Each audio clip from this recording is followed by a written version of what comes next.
So earlier, we had discussed some of the harmful impacts that discrimination and victimization can have on LGBTQ plus youth.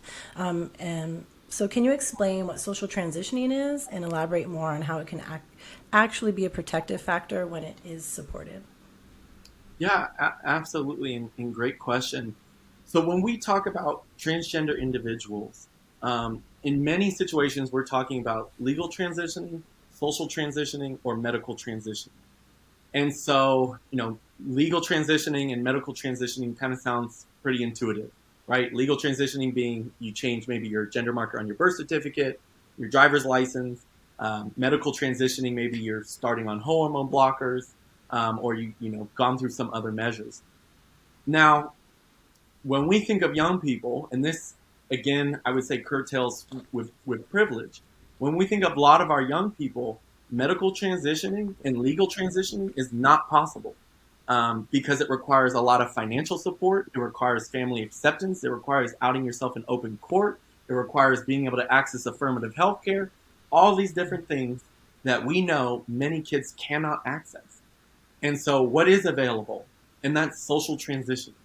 So social transitioning is being able to use an affirming name and pronouns, dress in a manner that's affirming to your identity, use of facilities and social roles, and things like hygiene products.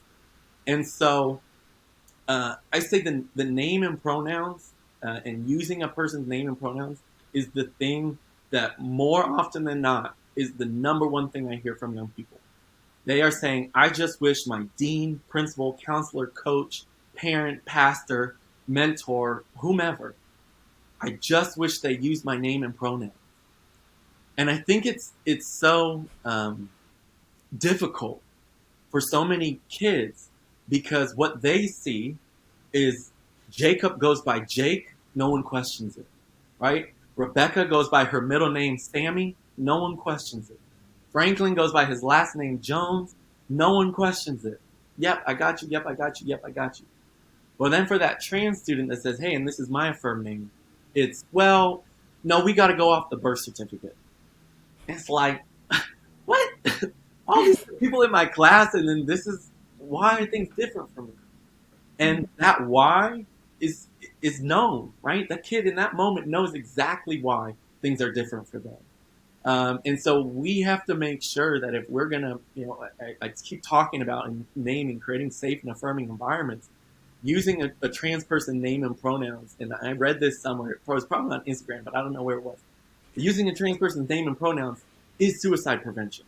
Right? We talk about everyone being able to be trained in all these different things in 8-hour training of identifying this and that. And it's so simple as to using a person's name and pronouns is suicide prevention because it can be. Research from UT Austin talked about how using an affirmed name at home, school, work, and with friends can reduce suicide attempts by 65%. 65%. And that research wasn't specific just to UT Austin. There's multiple research out there that is all pointing to using a trans person's name and pronouns can absolutely reduce suicide attempts. And generally, this is different research from the University of Washington. Just allowing trans kids to socially transition virtually eliminates high rates of depression and low self-worth. So in a population where you shared at the beginning was closer to 1 in 2 have attempted suicide, that can be eliminated by seeing them for how they see themselves. The super, transparent thing that I always talk about, and this connects to the foster care system, it connects to trans kids, it connects to social transition, is what you do at the grocery store when you go to buy deodorant. Right, we know deodorant is a super gendered product. So you either got the very masculine, like a wolf biting the head off of a bear scent, and then you got the super over the top floral scent, right? Those are the choices that we get chosen. And so for that foster parent who has a child, or that parent, that guardian who has a child who's saying, I'm trans and this is the name I want to use, and I'm male, I want you to see me as a man. For that parent to come home with the floral scent, again, it's a really clear message that gets sent to them. And what an easy way to be affirmed. What an easy way to literally have no impact on you. Maybe, I don't know, this. I'm sure there's some kind of price difference, because I know that's a real thing too. Feminine products being, exorbitantly more expensive than male products.